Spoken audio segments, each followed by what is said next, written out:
Hi friends, అందరికీ good morning friends. నేను బెంగళూరు నుంచి ఒక 20 కిలోమీటర్ దూరంలో ఉన్నటువంటి మా పాపని స్కూల్కి వదిలిపెట్టడానికి వచ్చాను.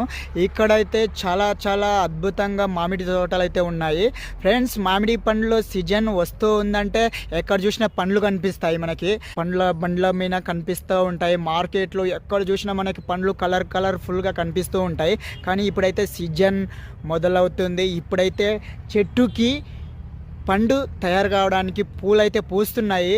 చూసి చాలా హ్యాపీగా అనిపించింది. ఎక్కడ చూసినా మామిడి తోటలో ఉన్నాయి. ఒక వీడియో చేద్దామని అయితే మామిడి తోటలకి ఎవరిదో ఒక తోట, ఆ తోటలకి నేను దూరాను వీడియో చేయడానికి. మీకు చూపిస్తా చూడండి ఫ్రెండ్స్. ఇప్పుడిప్పుడే పూత పూయడానికి వచ్చాయి చెట్లు.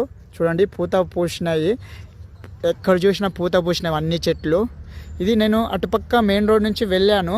ఇక్కడ ఎక్కడ చూసినా మామిడి తోటలు ఎక్కువగా అనిపించాయి. అందుకే మీ దగ్గర ఈ వీడియో షేర్ చేసుకోవాలనిపించింది. ఇంకా 2 monthsలో అయితే మనకైతే మామిడి పండ్లు వస్తాయి. అందుకే చాలా అద్భుతంగా మే జూన్ ఇంకా అప్పటి నుంచి మనకైతే మామిడి పండ్లు చాలా కలర్ఫుల్గా తీయటివి, ఇంకా పుల్లటివి, ఇంకా కారంకు సంబంధించినవి రకరకాల పండ్లను అయితే మనం చూస్తాము. చాలా అన్నిట్లకన్నా పండ్లు మాత్రం మామిడి పండ్లని చాలా చాలా టేస్ట్గా ఉంటాయి. స్వీట్గా అంటే చాలా ఇష్టమవుతాయి అందరికీ. పిల్లలైనా సరే, పెద్దలైనా సరే, ముసలి వాళ్ళైనా సరే అందరు ఇష్టపడి తినే పండ్లు మామిడి పండ్లు. చాలా హ్యాపీగా అనిపించింది చెట్లను చూసి ప్రశాంతంగా. ఎందుకంటే ప్రకృతి సీజన్, దానికి సంబంధించిన చెట్లు అనేటివి వాళ్ళ సీజన్ ప్రకారం అవైతే మనకి తినడానికి పండ్లు ఇస్తాయి. చాలా అద్భుతమైన దేవుడు సృష్టించాడో చూడండి.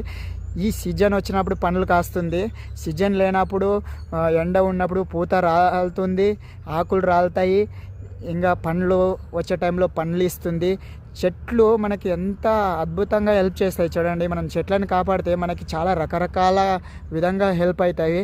మామూలు చెట్లు, మనం రోడ్డు పక్కన నాటే చెట్లు మనకి ఆక్సిజన్ ఇస్తుంది. కార్బన్ డైఆక్సైడ్ పీల్చుకొని ఆక్సిజన్ అయితే ఇస్తాయి. చెట్లు నెట్టడం వల్ల మనం ప్రకృతిలో అద్భుతమైన గాలిని పీల్చుకొని ఎక్కువ రోజులు చాలా హ్యాపీగా ప్రశాంతంగా బతకొచ్చు.